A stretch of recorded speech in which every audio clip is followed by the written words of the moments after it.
Hello, good morning, and welcome to another vlog. I thought I would take you along for a simple Wednesday in my life because a lot of people have asked, and by a lot of people, I mean like 6 people, but that's a lot in my life, especially as an introvert. That is a massive crowd, so welcome to a slice of my Wednesday. I hope it's informative. Let me explain what is going on. I had to put the phone down because I need to use both hands to explain what's going on with the prequel. Basically, I took an unexpected hiatus when it came to writing it just because of like family life, drama, chaos. I just couldn't get to it. And so I have literally 2 freaking scenes left. And I went to write them the other day and it was just like, I could not figure out what the heck I was doing, how I wanted it to end. And I had an outline.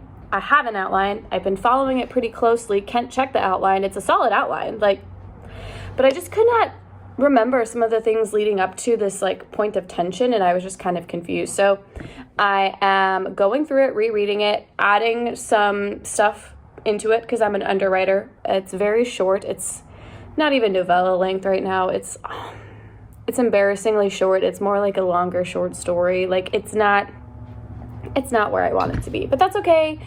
It's okay. I'm releasing it for free, so it's free. No one cares. Like, he's got his toy. So it's fine. Everyone will want a free story. Like, it is what it is. I need to stop focusing on word count and just get the dang thing done. So I'm on chapter 1 and I'm going to just go through and reread it, make some additions because I left myself some notes that I wanted to change in the first draft. And then hopefully by the end, I will remember the tension and the stakes and write the ending the way it needs to be written, do it justice. So that's what we're working on today. And I think I've decided on the topic for what I want to rant about later on. We're going to be making some homemade bread, the easiest bread of my life. So get ready for that. And we're making soup, and we're going to be talking about self-care and how people have hijacked the meaning of self-care and what I think self-care really is. And here's a spoiler alert. You're not going to like it. Here's another interlude proving that I do in fact work throughout the day, but what am I working on? Well, I was trying to work on my tracker prequel, of course, but some work stuff came in and, I just got to get that taken care of because, that's life. All right, my dudes, we're going to make some bread. First, you're going to need flour. Bread flour, I think works better, but I don't have it, so I use whatever this is. I don't know if it's all-purpose or what, but it works. You need salt. And now here is a time lapse that I absolutely should have deleted, but I wanted you guys to witness the brain fart and brain malfunction that I was having. I was looking for the yeast only to realize that once it's open, it needs to be stored in the fridge, and that's where it was. You need yeast. Active dry yeast is best. I don't have that, nor will I go out and buy it until I use up the instant yeast. It's fine. And you need a little bit of honey. Grab a bowl, a big bowl, and put in 3 cups of flour. Now grab your salt and add 2 teaspoons and then mix it up. Now you're gonna grab a measuring cup. And with warm water, you're gonna fill it to 1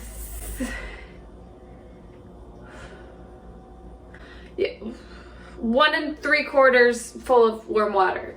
If that wasn't enough, then you can add more later. I don't know. I just put a dash of honey in this warm water. I think you're supposed to do a teaspoon, but I don't want to deal with cleaning it. So just some honey.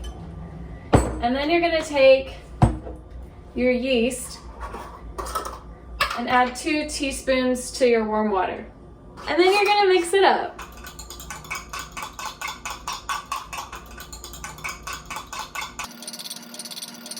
According to the recipe, you're supposed to wait till the yeast blooms before pouring it into your dry mixture. I have no idea what that means, but the best guess I have is it'll form a bunch of bubbles on the top. So just wait a few moments for that. As we're waiting, how are you guys doing? What's going on with you guys? How's life? I'm only on chapter 2 of the tracker, read through, whatever, because work stuff happened, work stuff, it's fine. I'll get to it tonight. I'm thinking I'll finish a lot of it tonight because it's a short book, guys. Did I mention it's a short book?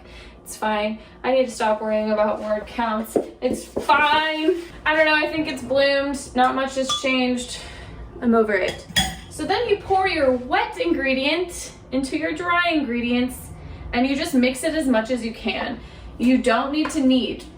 It's annoying and time consuming to do that, so just mix it as best as you can. And we're not perfectionists over here because we don't care. But if you do, I suggest looking up a different recipe from someone who's actually qualified to give you advice. And then just cover it with a lid or with saran wrap and leave it in a warm space for the next 2 to 3 to 4 to whenever you remember that you're making this hours. Ideally, the dough will double in size. Hi, hello. So today I want to talk about a word from our sponsor, Victoria Wren's book. Are you kidding me? I'm just kidding. It's not actually sponsored. Victoria didn't pay me to do any of this, but she sent me some fun promo material for her books. Let me grab them. So we have Wild Spirit. This is the first book in her young adult series. And then we also have Wild Spirit Huntress, her second book in the series. And we have her short story collection. Victoria has so many plot lines running and none of them feel like halfway done or incomplete or like used to manipulate the reader. They're all so interesting and I care about all of her characters so much. She's got like this spooky history. It's very atmospheric. Love it. So she sent me some fun stuff. I have some of her character art also, but she sent me some more fun stuff. So we've got this like postcard with a jaguar. I'm not going to explain the significance of that, but if you read the books, you'll figure it out. And then I never thought that I would need or actually want or appreciate a family tree, but her world is just growing and big and there's so many like intricate connections that this is just really fun to have because I know some casual mentions of characters are going to be coming in a lot more, especially in her short story collection. We got some like actual like history and some perspective from characters we didn't in the books. Love it. But I love this. Victoria, you should frame this and like have this in your house. It looks so elegant, almost like a wedding invitation, which is kind of sinister knowing like a little bit more about the story. And oh my goodness, look at this. Look at Wynn. She's freaking gorgeous. I think most, if not all of the art is done by Day Shepherd, and I will link her Instagram below and Victoria. Both of them post amazing stuff, but Day Shepherd has some beautiful art and I cannot get enough of it. And to actually have a print of it, super cool. And then look at this. I think this is some character art and inspiration for our character Luke, who is part of the trio. Initially, I like kind of was okay with him in the first book. Like I didn't really see that he was going to be impacting the story as much as he is, but he has been folded into the story so uniquely and so nicely that I really liked him in the second book. And then we have some more. Wynn Adler is our main character. So cool, so cool. I'm actually arc reading book 3 for Victoria right now, so get ready for that. I'm so excited for you, Victoria, and if you guys have not checked out her books, I don't know what you're doing. I have a lot of fun books on my shelf. Again, summer's still coming, but I wanted to talk about The Diary. It's A Succession of Lies by J.C. Carpenter. I'll link her below. I am so excited to dive into this book. No one spoil it for me. And here we are working again. Look at my dog. He's trying so hard to help. All right, welcome back. Now that our bread dough should have properly risen, which it has, look at that, lovely. Preheat your oven to 450 degrees Fahrenheit. And this is probably a good time for me to tell you that you need a Dutch oven or something. It can be enamel, it can be cast iron. I have an enamel one. And while your oven is preheating, go ahead and preheat your Dutch oven at the same time. Now what you're gonna do is you're gonna flour a surface, lovely, and pour your dough onto it. And again, this is a no-knead dough, so you should just kind of try to loosely scoop it into a ball. Oh, I messed up. I don't know. That's what we're going with. Ideally, you would have parchment paper or something, but I don't, so I have a silicone mat that I will be placing my dough on. So now what you're gonna do is you're just gonna let your dough, which is sitting on your parchment paper, hang out for about 30 minutes or until your cast iron or Dutch oven is preheated. All right, welcome to the other side of my kitchen. What you're gonna do for the start of the soup is gather a crap ton of ingredients. So I'm making it up on the fly. I've never made this before. So what you're gonna need: 2 butternut squashes and 1 acorn squash, a sweet potato or 2. I just need to use them, so there's that. I also need to use these bell peppers. Red is the best, but use what you got. And then I have 1.5 Roma tomatoes. And then that's what we need for the vegetables that we're going to chop and roast pre-soup. You'll also need an onion. I think I have got a can of corn that I'm gonna use and some other stuff. We'll see what happens. So first things first, chop your squash and lay it on a well-oiled sheet pan. So you're probably ready for my rant. And it's not so much a rant as just an observation. I decided to stop talking when I was cutting the butternut squash because I needed 100% focus in order not to chop off my fingers, which was a resounding success. So, well done, Bethany. All right, I've opted to forego the acorn squash because these were a lot bigger than I thought. So let's talk a little bit about self-care. I don't want to burst anyone's bubble, but the whole idea of take a bubble bath, feel better, relax, recharge, it's not self-care, in my opinion. And I think lots of others will agree. Those are indulgences that we should, indulge in when we want, but they're not the things that actually make us feel better. And I hate that I think a mixture of influencers, society, Instagram, and other social media has kind of put forth this idea that self-care is glamorous, self-care is beautiful, is aesthetic. It's not. Self-care is making a spreadsheet to track your budget. Self-care is getting a seasonal second job so you can have savings and peace of mind. Self-care is doing the hard thing and going to the gym when you really, really, really don't want to. Self-care is spending some time cooking and creating nutritious meals that will make you feel better and get you peace of mind when you know your week is going to be crazy. Self-care is not glamorous. And I think the reason why I want to bring this up is because I've had a few people message me. Again, my Instagram inbox has been popping lately with good questions and comments. In the past it has been not so good. But I had some people assume that I was a full-time writer. I'm not. I edit most of the time and then I get to write. And my days can be really, really long, and I've had stuff going on where I've had to drop projects and not turn back to them for weeks because of family and other crazy stuff going on.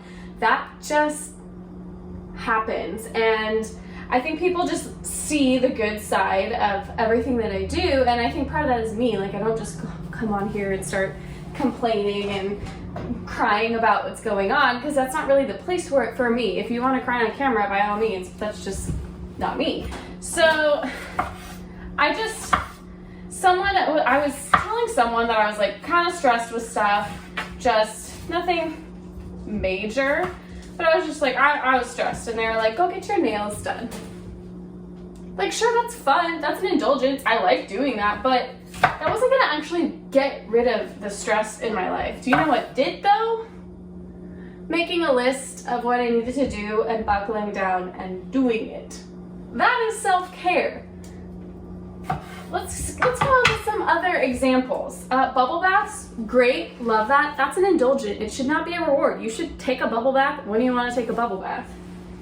Setting up boundaries with parents or friends or siblings, that is true self-care. It's not comfortable. It does not feel good, but that is self-care. Okay, hear me out. You're gonna take a garlic clove, cut it in half this way, peel and all, and just set it in a corner of your tray. I promise it will work out. So I guess the reason why this whole self-care thing has been on my mind is because I think people assume since writers are more introverted, they get more time to do the self-care thing. We're not always running around to places. I mean, a lot of us are. We have second jobs and whatnot. And I just felt like this was like, I hate the phrase like on my heart, but it was just like I wanted to talk about it because I want people to recognize that to have a happy, healthy, whole, and balanced life, you need to know what actually is caring for your body. So you know what? Having a regular sleep schedule is self-care. Having a regular diet that you follow that is good for you and you like is self-care. And I think writers tend to fall in these like rabbit holes, especially when like deadlines come and like creativity strikes, that we let things go, and it impacts our body and mind more than we realize.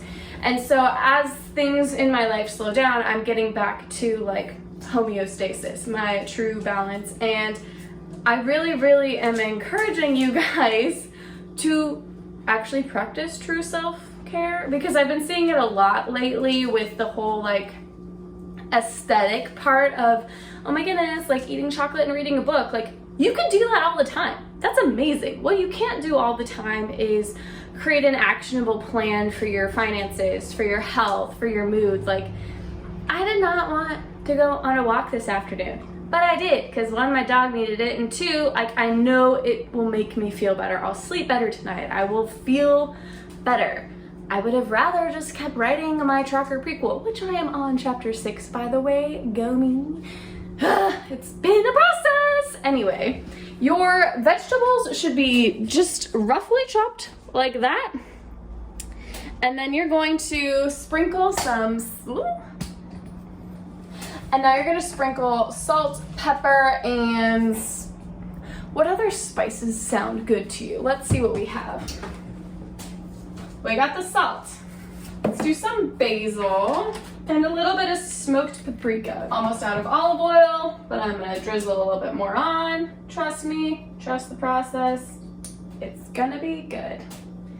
And then you're gonna pop that in your oven for, I don't know, 45 minutes, an hour. Just keep checking, and when the squash are soft, you're good to go. You might need to flip them at the halfway mark, about 30 to 40 minutes.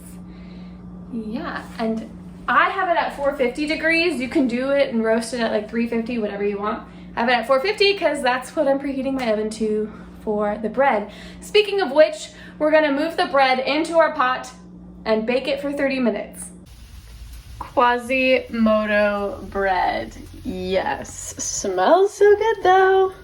So, yeah, I feel like today is super scattered, but again, people said that they like these types of videos, so here we are. What are you guys reading? I just got Chris Kenny's book. Let me read you the synopsis. The world is ending in 3 days, and nobody knows. Least of all, 2 young archaeologists in Egypt, Joe and Louisa.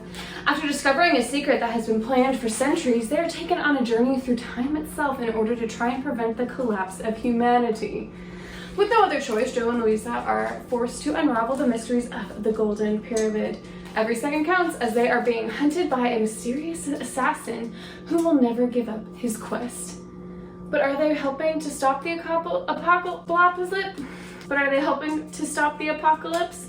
Or have they inadvertently become pawns in the demise of planet Earth? Bum bum bum! I'll let you know what I think. Book review coming. I just realized I didn't uncomfortably massage the vegetables in front of you. I'm so sorry. Now take all of your vegetables minus the potato skin and squash skin and put it into a bowl like that. A pot. We're not done cooking. Also, I'm caramelizing onions. Hello, puppy. So add it all to your stock pot. Add 2 cups of water and some vegetable broth or chicken broth or whatever you want. And I also added a can of corn and let that simmer for, I don't know, 20 minutes or so. Just cause, I don't know, just let it heat up. And once it's heated or you're ready to eat your soup, grab yourself an immersion blender or just move the stuff into an actual blender and blend until you like it. I kept like most of the corn pieces whole because I didn't care that much. There were some chunks of vegetable for texture, whatever, but this is what it ended up looking like. And then I topped mine with coconut cream. I was going to top mine with goat cheese, but I ran out of that, so coconut cream it is. And then the caramelized onions made a great addition. Malachi, for the vlog, what movie are you introducing me to? Pink Panther. Woohoo! And that's it. Thanks for hanging out with me today. I hope this wasn't too weird. Okay, bye!